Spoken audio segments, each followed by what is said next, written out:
أقر أنا ريناد إن أنا هلون شعري بالحنة وهصبغ شعري لون أحمر أو اللون البرجندي. اللي أنا بعمله ده صح ولا لأ؟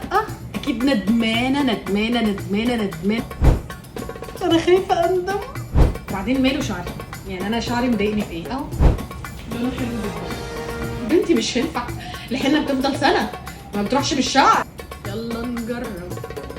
يلا. اول حاجه هنجيب طبق فاضي وهوريكم نوع الحنه اللي انا جبته. انا جبت اي نوع حنه، اي نوع حنه من اي حته، ماشي مش فارق، المهم ان التفاصيل اللي هتتحط عليها هي دي اللي هتفرق. يخرب بيتك، الله يخرب بيتك. انا شعري طويل فانا هحط كيسين، مش قادره استحمل ريحتها من دلوقتي. ده شكل الحنه. هحط معلقه نسكافيه او قهوه او وات ايفر. اللغز في اللي جاي المفروض يتحط عليها شاي، بس مش اي شاي، شاي خشن. انا عن نفسي جبت الشاي ده، انا جبت حاجه اسمها ريد ليبل اهو، شاي تقيل.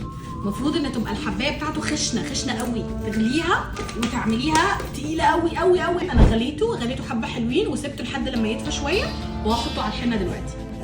بصوا الشاي. وبعدين كركديه، نغلي كركديه ونخليه تقيل قوي. زيت زيتون، كوكونات او زيت المند او اي زيت انتوا عايزينه عشان خاطر يرطب الشعر. انا عن نفسي هحط بيضه.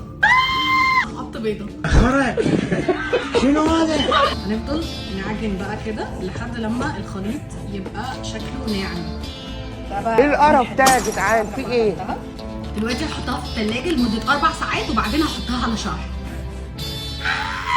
بس بقى وحطينا كل العجينه دي على شعري زي ما انتم شايفين كده، ولكن النتيجه طلعت زي ما انتم شايفين بالظبط. الحلاوه، الطعامه، الشياكه، الاناقه كلها هنا، واللون طلع احلى بكتير مما توقعت، ولكن لسه عايزين نحط شويه حنه على الشعر من فوق. يلا الحلقه الجايه، باي باي.